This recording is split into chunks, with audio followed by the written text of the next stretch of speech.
మార్చి 24-25వ తేదీల్లో దేశవ్యాప్తంగా బ్యాంకు ఉద్యోగులు చేపట్టిన 2 రోజుల సమ్మెకు సిఐటియు సంపూర్ణ మద్దతును తెలియజేస్తోందని సిఐటియు జిల్లా ప్రధాన కార్యదర్శి కందరపు మురళి ఒక ప్రకటనలో తెలిపారు.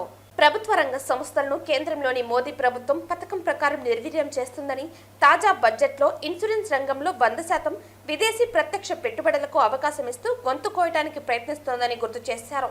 బ్యాంకింగ్ రంగ సంస్కరణల పేరిట బ్యాంకులను ముంచేసే కార్యక్రమాన్ని గత దశాబ్ద కాలంగా మోదీ ప్రభుత్వం నిర్లజ్జగా కొనసాగించిందని ఆరోపించారు.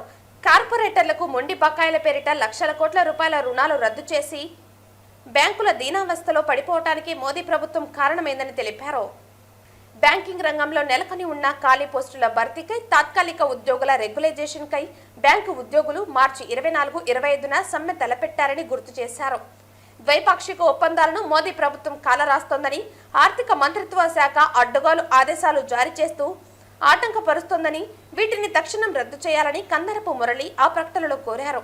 ప్రభుత్వ రంగ సంస్థల పరిరక్షణకు సాగే ఈ సమ్మెలో అన్ని ప్రభుత్వ రంగ సంస్థల ఉద్యోగులు, కాంట్రాక్ట్ కార్మికులు, సాధారణ ప్రజలు సంఘీభావంగా పాల్గొని సమ్మెను బలపరచాలని కందరపు మురళి విజ్ఞప్తి చేశారు. బ్యాంకుల్లో ఉన్నటువంటి టెంపరరీ స్టాఫ్ని రెగ్యులరైజ్ చేయరు. ఈ రకంగా ఒక నిరుద్యోగుల జీవితాలతో చెలగాటమాడుతున్నటువంటి పరిస్థితి కొనసాగుతూ ఉంది.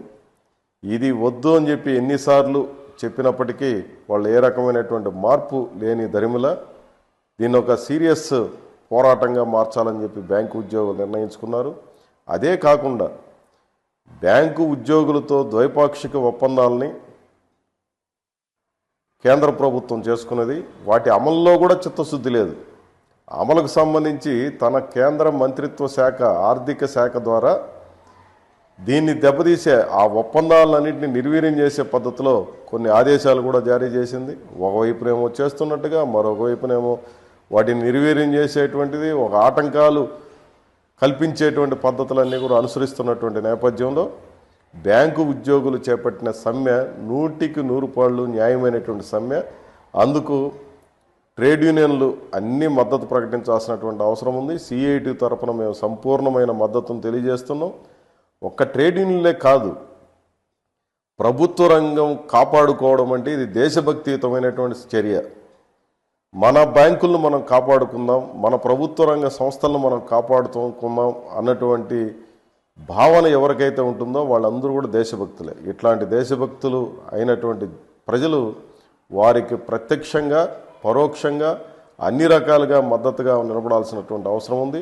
సోషల్ మీడియాలో కూడా ప్రతి ఒక్కరూ బ్యాంకింగ్ సెక్టార్ ఉద్యోగులు చేస్తున్న సమ్మెకి మద్దతుగా మీరందరూ మాట్లాడాలని, పోస్టులు చేయాలని మేము కోరుకుంటున్నాం. సిఐటియు నాయకులు, కార్యకర్తలు అఖిల భారత స్థాయిలోనూ రాష్ట్ర వ్యాప్తంగానూ వారికి అండగా, ఉద్యోగులకు అండగా ప్రత్యక్షంగా మేము మద్దతుగా పాల్గొంటామని చెప్పి తెలియజేస్తున్నాను.